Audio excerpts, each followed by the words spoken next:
Lo sé. Este vídeo tendría que haber llegado la semana pasada, junto a otros vídeos que tendrían que haber llegado la semana pasada y no llegaron. ¿Qué pasó? ¿Me secuestraron? ¿Me abdujeron? ¿Me censuraron?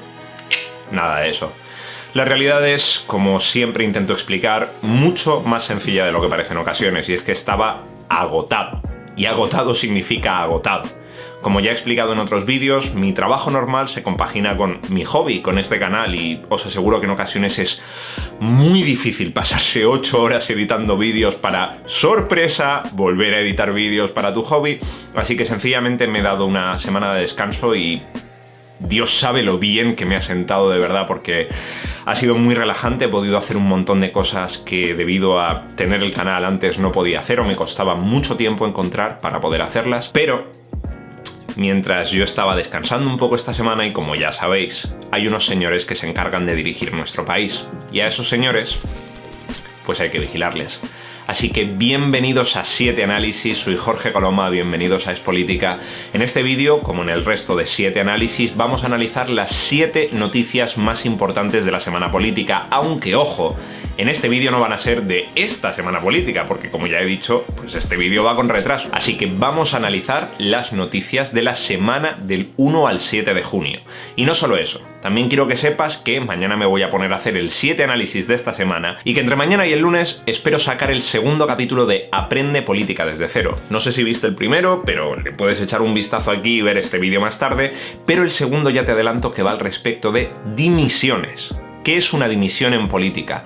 ¿Qué implica verdaderamente? Y con esto termino de hacer promoción de eventos futuros. Permanece atento al canal porque en los próximos días van a salir unos cuantos vídeos y vamos a por nuestra semana política. Comenzando por el lunes 1 de junio, la noticia del día, sin duda, era la filtración de Irene Montero en un off the record, donde la ministra de Igualdad afirmaba que no sería transparente con la ciudadanía debido a lo que ella consideraba una baja asistencia a las manifestaciones del 8M debido al coronavirus. ¿Qué crees que se debe la bajada de la semana pasada? Creo que en el coronavirus.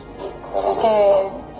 O sea, no lo voy a decir porque... Sí, porque te van a sacar cantares, ¿no? No, pues porque, tía, porque quiero ser muy prudente, porque creo que la comunicación que se está haciendo como gobierno es una buena comunicación muy basada sí, en los datos médicos, claro, o sea, como en siempre priorizar la salud pública, no tomar decisiones... Y te voy a pedir que me dejes un poco de espacio para explicarte mi punto de vista al respecto de este suceso, porque lo que voy a decir tal vez suene chocante a primera vista, pero necesito un poco de tiempo para explicarlo. Mira, bajo mi punto de vista, si hay una única acusación que se le puede hacer a Irene Montero en este contexto debido a esta filtración, es la falta de transparencia, ¿de acuerdo? Irene Montero no está mostrando un lado megalomaníaco donde quiere que la población se infecte concienzudamente del coronavirus asistiendo al 8M. Irene Montero no se está revolcando en el dolor de la gente, no se trata de una locura por parte de un líder político, se trata de falta de transparencia política. Y sabes una cosa, a estas alturas de la partida, esto no nos tendría que sorprender ni a ti ni a mí. Y permite que te explique por qué. La política, entre otras muchas cosas, margen aparte de la gestión del poder, también es la gestión de los asuntos públicos sin que la sociedad lo sepa. A lo que voy con esto es que en política en muchas ocasiones hay que tratar con asuntos que, pese a afectar directamente a la sociedad donde vivimos, al país donde vivimos, a la ciudadanía con la que convivimos, no se pueden hacer públicos debido al previsible impacto que tendrían en términos de caos o de miedo generalizado. Cuando digo que esto no debería sorprendernos, lo que quiero decir es que no debería sorprendernos que un político, por X o por Y razones, no sea transparente con la ciudadanía, porque esto ocurre todos los días. No ocurre únicamente en el gobierno, no ocurre únicamente en la oposición, no ocurre únicamente en las administraciones públicas o en los distintos ministerios, ocurre en toda el área política. Pero amigo mío, aquí nos encontramos con el peligro, con el precio que esto tiene. Y es que si bien muchos de estos asuntos se manejan de forma privada, por supuesto, cuando el hecho de que se manejan de forma privada se hace público, entonces todo el mundo se vuelve loco. Y no me malinterpretes, esto es justo, esto es legítimo.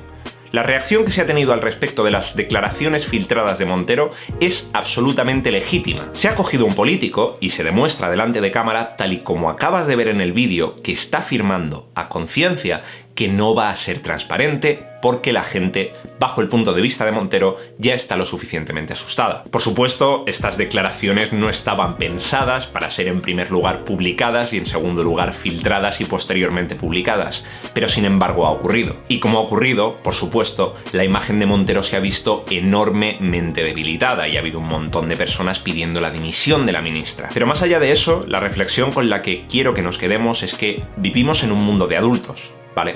Un mundo de adultos implica hacer acusaciones y tomar responsabilidades como si fuésemos adultos. Como ya te he dicho al principio, la acusación que se puede hacer aquí, y es una acusación absolutamente legítima, es la falta de transparencia de la ministra.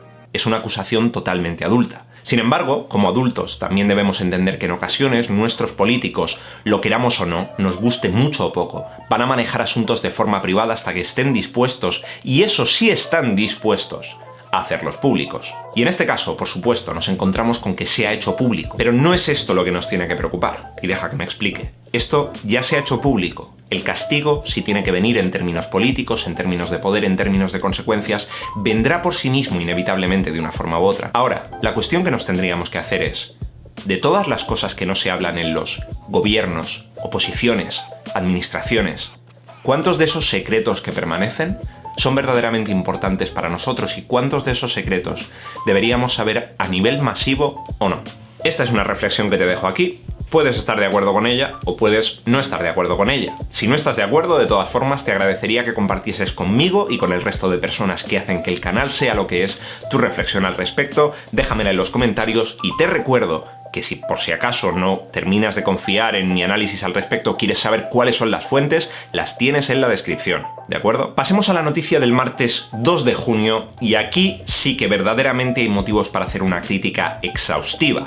Hablamos de la filtración del informe que provocó la destitución de Diego Pérez de los Cobos, el guardia civil encargado de gestionar un equipo de la policía judicial que a su vez llevaba el caso de si hubo prevaricación o no en las manifestaciones del 8M en Madrid. Y por si no lo sabías, también hice un vídeo al respecto analizando todo el caso de los Cobos, pero esto es una actualización muy potente, así que si no sabes nada al respecto, échale un vistazo al vídeo, te explico el caso desde cero y vuelve a este vídeo para entender de qué va esta noticia. Porque lo que aquí ha pasado es que se ha filtrado un documento del propio Ministerio del Interior, donde María Gámez, la directora de la Guardia Civil, en teoría el cargo número 1 del cuerpo, aunque de carácter político, firma un documento donde acredita que se destituye a Diego Pérez de los Cobos por no colaborar con el gobierno y con el Ministerio del Interior. Y esto lo que hace es, básicamente, y perdóname la expresión, dejar a Fernando Grande Marlaska con el culo completamente al aire. Fernando Grande Marlaska ha sido pillado en mitad de una mentira flagrante, una enorme mentira que ha repetido a ton y a son. Una mentira donde decía que esto no suponía ningún problema, que la destitución de Diego Pérez de los Cobos pertenecía a una razón de reestructurar los equipos, donde sin embargo descubrimos que es mentira. Diego Pérez de los Cobos fue destituido y literalmente lo señala el informe, como puedes ver en pantalla y como puedes ver en la descripción, por no colaborar con el ministro y con el gobierno cuando estos le pidieron que encontrase información al respecto del informe que el equipo de la Policía Judicial había elaborado para la jueza Carmen Rodríguez Medel. Esto, por supuesto, no solamente pone en peligro el asiento de Marlaska, del cual han estado pidiendo la dimisión toda la semana, también pone en peligro al gobierno entero, y esto te lo explicaré con más calma en el vídeo de Aprende Política desde cero que voy a sacar entre mañana y el lunes, pero deja que te haga un pequeño adelanto. Las dimisiones en política no se producen únicamente por el hecho de conseguir una cabeza del enemigo. Las dimisiones se producen porque, en política, las dimisiones implican destrozar, poco a poco, digamos, quitar piezas de un gobierno. En política, las batallas raramente se ganan de golpe, con revoluciones espectaculares, con grandes asaltos a los gobiernos que los dejan totalmente debilitados. Ya lo hemos dicho, la realidad es mucho más sencilla a veces. En política, lo natural es ir despedazando lentamente al enemigo, debilitándolo poco a poco. Y en este contexto, donde el lunes se filtró el pedazo de vídeo de Irene Montero, en conjunto a la filtración del martes, dejaba al gobierno en una posición muy mala. Defender a capa y espada a Marlaska le está costando al gobierno mucho más de lo que hubieran supuesto en un primer término. Y yo solamente tengo una pregunta en este sentido. Solamente tengo una pregunta. Y es, ¿por qué merecía la pena? ¿Por qué merecía la pena destituir a Diego Pérez de los Cobos a 6 días de su jubilación? ¿Por qué merecía la pena destituirle y montar todo este escándalo público por únicamente negarse a hacer algo que era ilegal? Porque la propia jueza del caso le había ordenado a de los Cobos que ella fuese la única informada al respecto de los progresos en la investigación.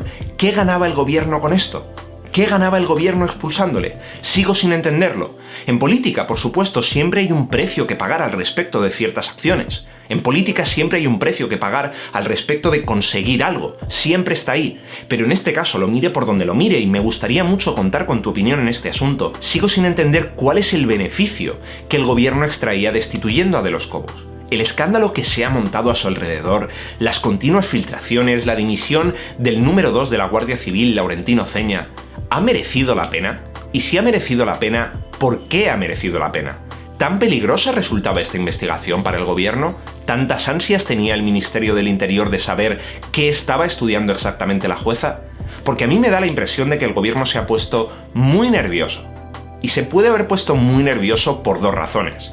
En primer lugar, la primera de ellas sería que verdaderamente hubiese algo de lo que preocuparse en esta investigación, pero sin embargo, según las últimas informaciones, este juicio ha sido archivado. Este caso ha sido archivado, la investigación ha sido archivada, porque no se han encontrado pruebas suficientes como para acusar al delegado del gobierno en Madrid, José Manuel Franco, de la prevaricación, que era el delito inicial por el cual se había establecido este caso. La segunda es, por supuesto, que el gobierno estuviese preocupado al respecto de quién estaba llevando el caso, porque todos sabemos que, aunque teóricamente la justicia está libre de política, la justicia nunca está libre de política. Y seguramente el gobierno tenía miedo a que a lo que se enfrentase no fuese un juicio normal, sino que fuese un juicio de carácter político, debido, entre otras muchas cosas, a lo que se ha sabido al respecto de ciertas fuentes que aparecían en los documentos o los lugares de donde salían ciertas fuentes. Pero en ese sentido sería natural que tuviesen miedo.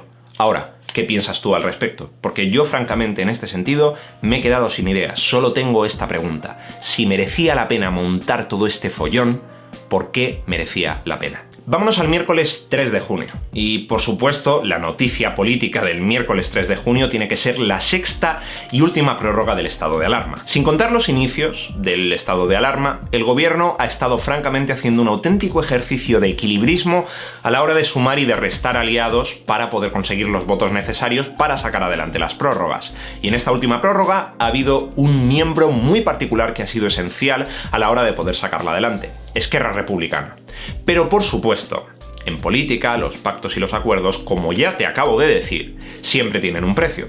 ¿Cuál ha sido el precio de Esquerra Republicana en este caso? Yo te diría que han sido 2. La primera de ellas es que, a partir de la fase 3, las autonomías serán, y cito textualmente, las autoridades competentes en sumar o restar medidas durante los últimos planos de la desescalada, a excepción de, por supuesto, las medidas de la libertad de la circulación, que siguen correspondiendo al gobierno. Al mismo tiempo, también se han producido ciertos avances en lo referente a esa mesa de diálogo, esa mesa de negociación España-Cataluña. Y, por supuesto, estas 2 pequeñas victorias entran como agua de mayo para Esquerra Republicana. Ahora Esquerra Republicana puede presumir delante de su base de votantes y delante de toda Cataluña que han sido ellos los que han conseguido, a base de pactar con el gobierno, que Cataluña sea la que establezca las medidas finales para la desescalada, de nuevo a excepción de lo referente a las libertades de circulación. Pero aquí nos encontramos con un problema, y es que si bien el gobierno ha estado dispuesto a pagar el precio de hacer esta negociación con Esquerra Republicana, ahora mismo el gobierno se encuentra en una posición de tener que elegir entre papá o mamá, o si no se encuentra en este momento, por lo menos estoy bien seguro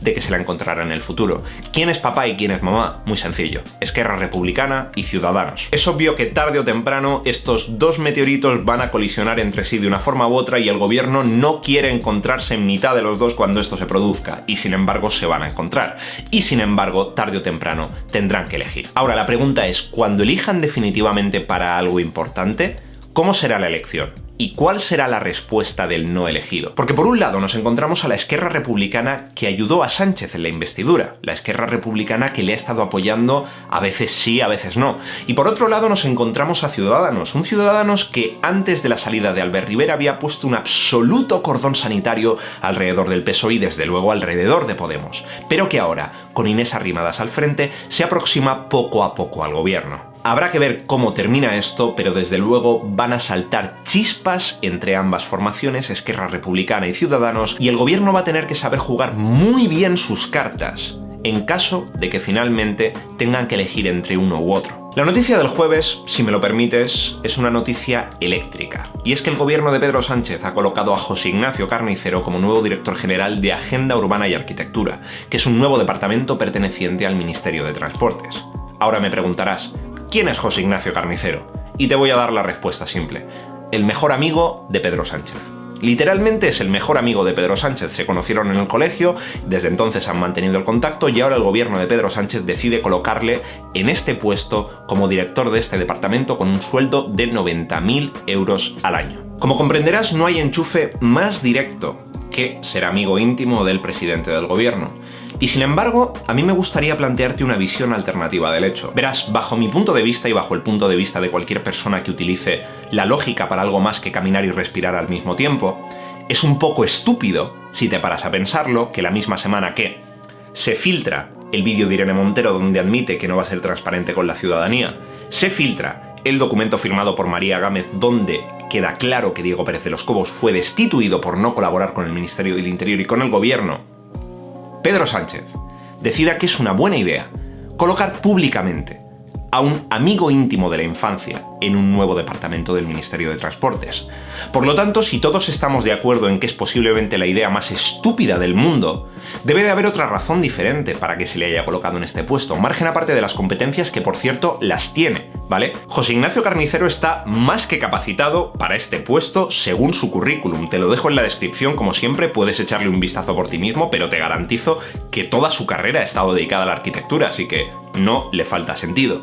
Pero ¿por qué hacer esto? Verás, en inglés hay una expresión llamada bite the bullet, que significa básicamente morder la bala, y se utiliza para cuando estás dispuesto a hacer algo en pos de otra cosa, es decir, cuando estás dispuesto a sacrificarte, a absorber el calor de un acto, a fin de que otra persona no se coma las consecuencias de ese acto. Entonces, tal vez, si te paras a pensarlo, tendría sentido que la misma semana en la que se está pidiendo de forma constante y activa la dimisión de Montero, la dimisión de Marlaska con un gobierno debilitado a base de las filtraciones, Pedro Sánchez coloque a este hombre en este puesto y sea el presidente del gobierno el que absorba el calor directamente, alejando así las críticas tan feroces sobre Marlaska y sobre Montero. Este acto ha sido defendido por parte de la ministra Margarita Robles, acudiendo a argumentos como que hay que promocionar el talento y si hay alguien que tiene ese mérito, esa capacidad y ese currículum, ¿por qué no colocarle en ese sitio? Lo que ocurre con esto es que, claro, Pedro Sánchez ha gastado gran parte de su vida política hablando precisamente de los puestos de libre designación y del enchufismo, y no sienta nada bien que lo esté haciendo en un contexto como este, donde el gobierno precisamente está siendo objeto de grandes críticas al respecto de la situación general, y más en esta semana en concreto. Sin embargo, tal vez, y digo tal vez, podría tener sentido que Sánchez precisamente haya tenido este acto con el fin de aliviar un poco el calor que estaban sintiendo tanto Montero en Igualdad como Marlaska en Interior, con el fin de convertirse él directamente en el objeto de las críticas, sabiendo que pese a las críticas, esto es legal y se puede permitir, y margen aparte de la mala publicidad que genera para el PSOE o de lo mucho que afecta a la imagen pasada de Sánchez, es algo que a efectos legales se puede hacer.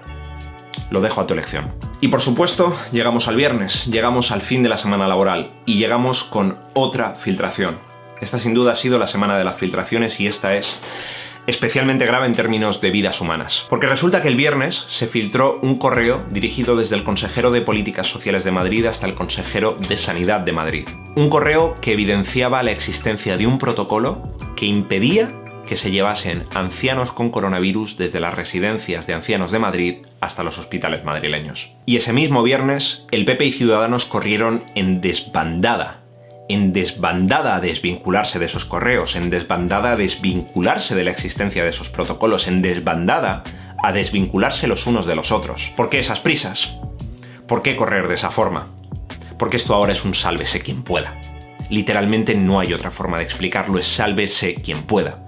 La filtración de estos correos supone dar una razón de peso a todos estos familiares, a todos estos colectivos que están intentando llevar ante la justicia la gestión de las residencias de ancianos en Madrid. Y me gustaría volver un momento al inicio del vídeo, cuando te he estado hablando acerca de sopesar entre asuntos secretos que deberían ser públicos, asuntos públicos que deberían permanecer en secreto. En primer lugar, En este caso es difícil discernir lo que ha ocurrido aquí. Vamos a necesitar más datos, vamos a necesitar una investigación judicial exhaustiva que determine de dónde viene la orden en primer lugar, por qué personas pasa esta orden, quiénes la firman y qué ocurre para que finalmente llegue tal y como aparece en el correo, tal y como aparece en la filtración. Aquí tiene que haber responsabilidades. Tiene que haber responsabilidades tanto políticas como penales, en caso de que sea necesario. Porque aquí de lo que estamos hablando es de que existía un protocolo que sistemáticamente ha estado negando el traslado de ancianos desde residencias hasta hospitales. Y aquí da lo mismo que esto sea un asunto de carácter secreto o de carácter público. Aquí da lo mismo que estemos hablando de si un político debería silenciar o no ciertas cosas con el fin mayor, con el último bien, de proteger a la población o de no querer que cunda el caos. Aquí estamos hablando de vidas humanas, literalmente. Con esto llegamos al sábado, fin de semana. La noticia del sábado sin duda es la publicación en el BOE de lo que mencionábamos anteriormente sobre el miércoles. La publicación en el BOE de que durante la fase 3 serán las autonomías las que vean cuál es la mejor forma de ejecutar la desescalada, pero se mantendrá el control de la libertad de circulación en el gobierno central. Y aunque esto podría parecer una victoria para el gobierno, en el sentido de que a lo que más miedo, a lo que más pánico le ha tenido el gobierno durante todo este estado de alarma es a que en una de sus votaciones saliese que no, debido al descrédito que generaría político, social, debido a la situación de caos en la que nos encontraríamos, en el sentido de que sería difícil encontrar mecanismos legales y jurídicos para volver a la normalidad y al mismo tiempo proteger la vida de los ciudadanos, pero esta aparente victoria, esta aparente devolución de ciertas libertades, de ciertas competencias a las autonomías, algo de lo que puede presumir el gobierno, ya no somos un gobierno centralista, el gobierno se ha quedado con las competencias mínimas y necesarias para garantizar la seguridad de los españoles y españolas. Esto podría ser un auténtico tiro en la culata. ¿Y por qué estoy diciendo esto? Pues por la noticia del domingo. La noticia del domingo es básicamente una reunión entre Pedro Sánchez y los presidentes de las autonomías españolas para hablar del Fondo de Reconstrucción. Un fondo de 16.000 millones de euros, nada más y nada menos. Como siempre, tienes en la descripción un enlace a la noticia original, la cual explica bastante bien cómo se han repartido estos porcentajes, cuántos de estos miles de millones de euros van a sanidad, educación, etcétera, etcétera. Pero lo importante es que algunas de estas comunidades autónomas ya han alzado la voz en contra, quejándose por el sistema de repartos, porque aparentemente este sistema de repartos estaría más basado en criterios de carácter poblacional, es decir, cuánta población tiene cada provincia, que en criterios de número de infectados, número de contagios, número de muertes, etcétera, etcétera, en definitiva, de la huella que el coronavirus ha dejado por las distintas comunidades autónomas de España. Y obviamente, lo último que quiere el gobierno después de una semana como esta, llena de filtraciones, de ataques directos, de pedir dimisiones, es que los dirigentes autonómicos empiecen a rebelarse. Y esto es peligroso para el gobierno porque venimos de una semana llena de filtraciones, llena de ataques, llena de solicitudes de dimisiones, y lo último que le interesa al gobierno, por supuesto, es que conforme devuelve a los dirigentes autonómicos ciertas competencias y la capacidad de gestionar por ellos mismos en conjunto una covigilancia con el gobierno la desescalada, es que estos se rebelen. Cosa que, por otra parte, y si nos paramos a pensar, es natural que hagan, no en el sentido de rebelarse per se, sino en el sentido de presentar quejas, de mostrarse disconformes. Estos dirigentes autonómicos también tienen que actuar en términos políticos pensando en cómo les ve la gente de cada comunidad autónoma. Por lo tanto, es natural pensar que si ven que su comunidad autónoma va a recibir menos que otra comunidad autónoma, por narices tienen que alzar la voz, aunque sea para que quede constancia de ello,